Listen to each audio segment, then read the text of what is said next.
that there was some definable picture of God in his head who is literally the kind of person. I don't know how anyone can believe in such a God.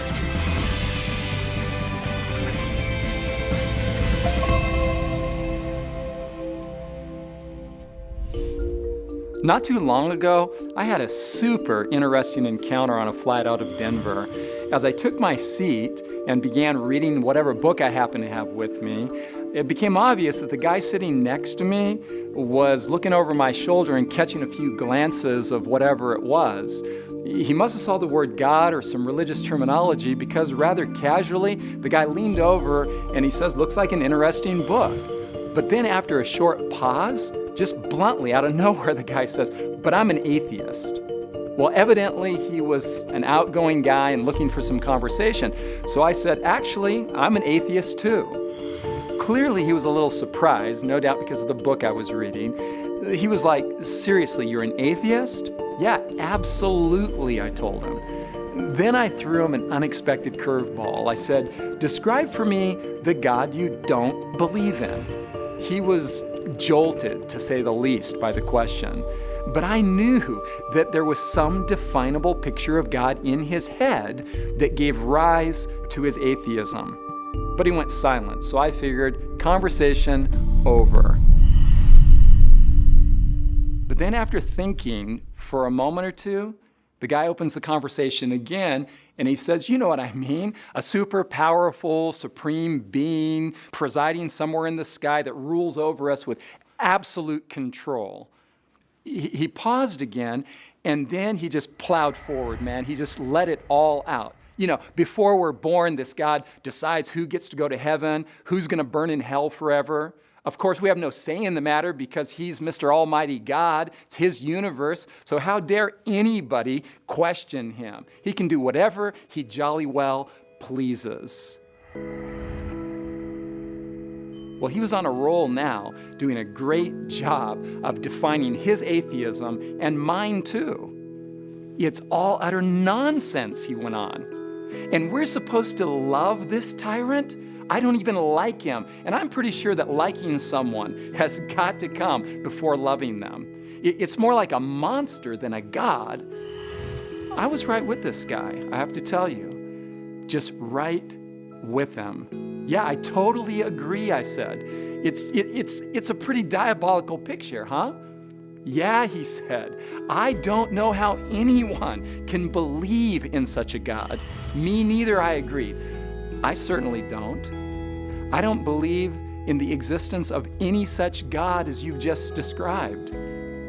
But I want to ask you another question. I mean, hypothetically, just for the sake of discussion, what if a God, the exact opposite of the one you've just described, could exist?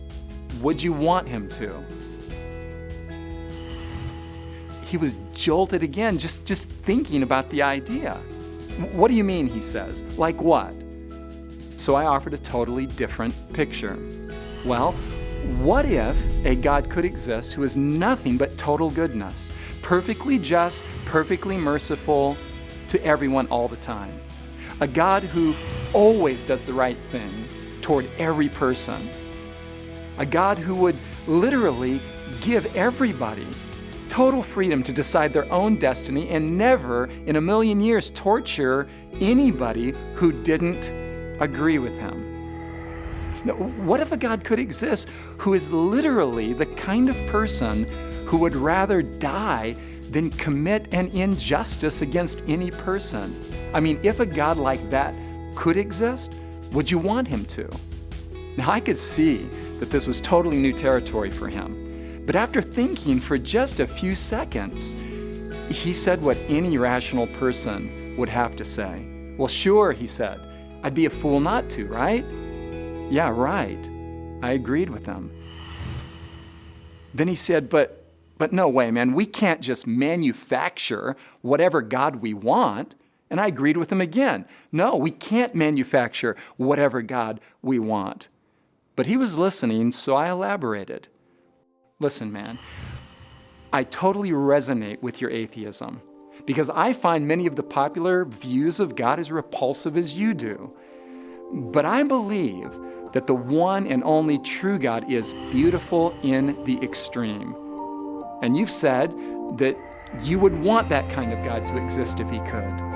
Well, I simply do believe the very thing that you want to believe. So you're not really an atheist, he says to me? Well, actually I am. I'm an atheist in the sense that I don't believe in the cruel, tyrannical God you've just described. But I do believe in God. But I believe in a God who is nothing like the God you don't believe in. So as far as I can see, you haven't rejected my God, because the fact is, you've never even considered him. I'm asking you to believe in a God of sheer beauty and perfect goodness. And I totally commend you for not believing in the false God that you were raised to believe in. I mean, this guy's mental wheels were turning. And you know what?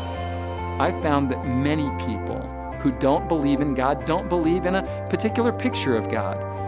A self-serving, threatening tyrant who wants to either control us or damn us. They reject the only option they've ever been taught, while somewhere in their hearts, they desire a God worthy of their love and worship. I mean, what if? What if the God who does exist is nothing at all, like many popular religions portray God to be? What if God is love in the strongest and most beautiful sense imaginable? What if?